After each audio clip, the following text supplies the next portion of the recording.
Back on Get Up, quarter past the hour. Let's play a game of either or. We got monster games on ESPN on Saturday, beginning with the NFC South clash. J-Mac, who wins it, Buccaneers or Panthers? I got to roll with the Panthers on this one. The Buccaneers are 1-7 in their last 8 games and just look like a team that is falling apart. The Panthers on the other end, they win one, then they lose one. Then they win one, then they lose one. Well, last week they lost to the Seahawks, so it's just about time for them to win the next one. Peter, you'll be working this game, so obviously we won't get a pick from you, but as you start putting together your preparation for the game, like what is your sense of what is going on there with Tampa? This is a team that had Super Bowl conversation around them 6-7 weeks ago. What's so interesting is they started off 6-2. Baker was the MVP, the whole thing. In those games, they beat Seattle in Seattle in a shootout. They beat the Texans. They threw all over that Texans defense. And they beat the 49ers. And they're 1-7. And what's so alarming is they got back Mike Evans. They got back Bucky Irving. They got back Jalen McMillan. So at some point, it's what's the vibe here, and can we get off the mat one more time? They have won 4 division titles in a row.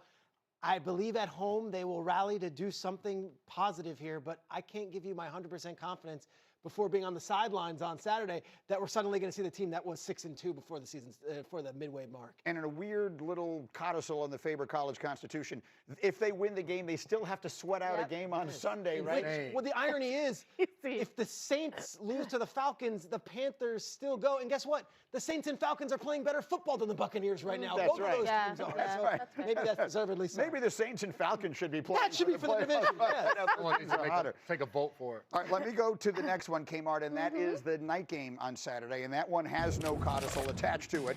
Winner is the 1 seed.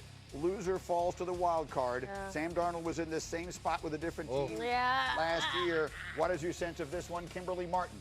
Greeny, I'm gonna say the Seahawks. Listen, they got NFL best road record, 14-2 on the road. Also, San Francisco, Trent Williams hamstring. I understand Kyle Shanahan, he didn't practice yesterday, and Kyle Shanahan said there's still a chance that he could play, but that big guy with that hamstring, I'm a little nervous. Also, Kittle's coming back from the injury. First of all, you need your left tackle. I don't want to see Trent Williams limping down a sideline in this game. So I'm going to say the Seahawks, but this one is a tough one for me. What's your feel for this game, J-Mac? That's a big part of it because what Seattle has built their defense on is those guys up front, DeMarcus Lawrence, Leonard Williams, and all of those guys getting after the quarterback. They played against each other in week 1, and Seattle goes back and they look at that game and they see almost some fluke-type things happening.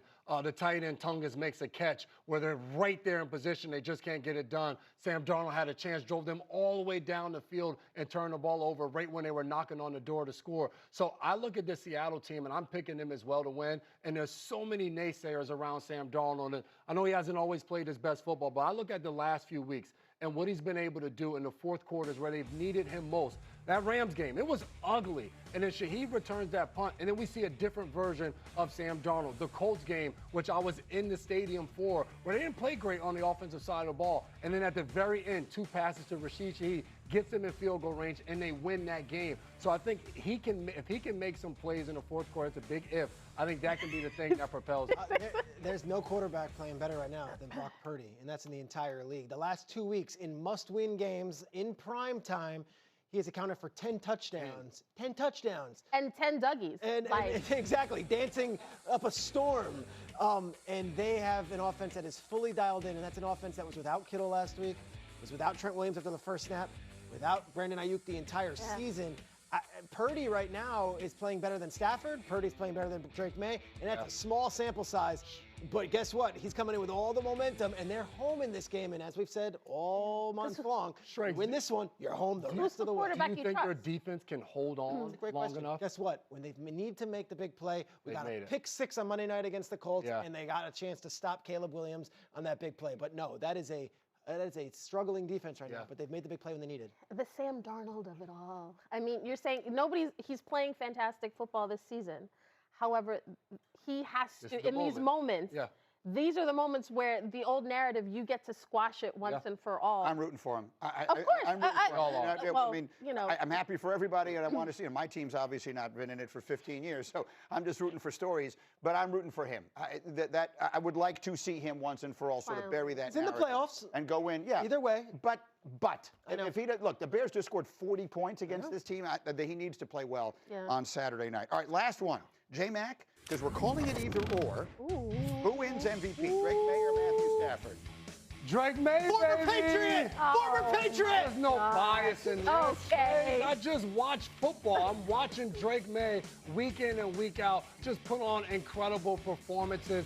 And we saw it right there in our backyard, MetLife Stadium. Greeny, I know you tuned in. Drake May, 5 touchdowns? Drake May, MVP. I watched the first 2 drives, and then the game was completely over at that point. I want to make mention of something. Okay, so we changed the way these things are put up there into the kind of gambling conversation that people can generally understand. These are the odds at DraftKings Sportsbook. Sometimes I think people see minus 500, plus 400. They don't fully understand what they're saying. Drake May and then Matthew Stafford are the favorites, and then it's Trevor Lawrence, and then it's Caleb Williams, and then it's Josh Allen, and then it's Sam Darnold, and then it's Bo Nix, and then, oh my God, Christian McCaffrey is 500 to 1.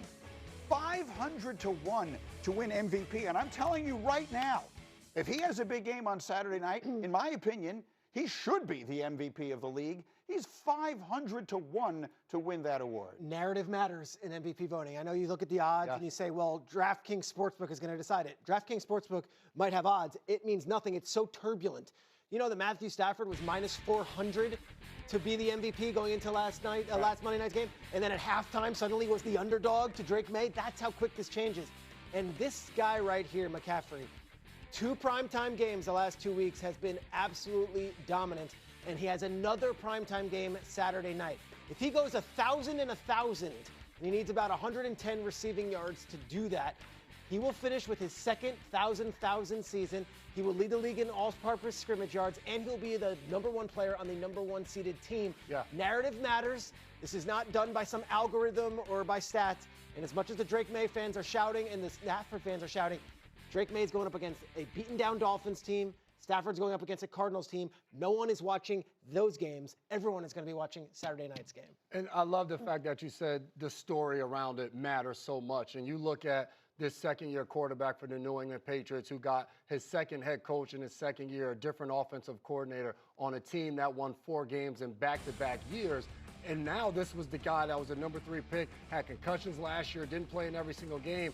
And he propels this entire team where Stephon Diggs is coming in there. There's no superstar around him. The 2 running backs, Travion Henderson is a rookie. Ramondre Stevenson was the guy that fumbled all last year. And now you look at this team. Can I ask a question to all 3 of you guys? I don't want to play taking the hosting role, but does strength of schedule matter with an MVP? I don't think so. I know that's part of the conversation the Patriots. Because you have the easiest strength of schedule versus the hardest. He's played in but the MVP award, he'll play in 17 NFL games? Yeah. I'm getting tired of the MVP award because it's a narrative award, but we end up giving it to quarterbacks, and I hate seeing it because last year, Saquon Barkley should absolutely have been the MVP. This season, it should be CMC. It really should. In whatever year it was, 07, whatever year the Patriots went completely crazy and won 16-0, Randy Moss should absolutely have been the MVP that year. They gave it to the quarterback. Last year, Saquon Barkley should absolutely have been the MVP. They gave it to a quarterback. This year, if he plays a huge game, and then I think there was, at minimum, a very good argument to be made that Christian McCaffrey should be 500 to 1 odds. I don't know who made, but that's an insane. But they're going to give it to a quarterback. I mean, that's what they do. They give it to it's us. We're the voters. It's the media. I'm not a voter. Are you a voter? No, I'm not. But I'm saying I'm not a voter. But I'm saying it's the media. So it's not like it's done by some algorithm. Like the media has to say, okay, it's a quarterback. There was position. 1 non-quarterback on that entire screen. Right. And you think about the seasons that guys have had. If ever there was a year. C.J. Stroud has no disrespect to C.J. He's a terrific This hasn't player. been his year, though. No, he hasn't had a great year, and he missed. They were 4-0 without him. Last year, Lamar and Josh Allen had sensational top 5 NFL all-time seasons. Drake May, he's had a nice season. Matthew Stafford has had a great season. I would argue those are not the greatest quarterback seasons ever. If ever there was a year for a running back to do it, it is this year. I would love to see it happen. At minimum, 500 to 1 seems like a very tasty little opportunity. I don't know about you. All right, back to more quarterback conversation in a moment, but if a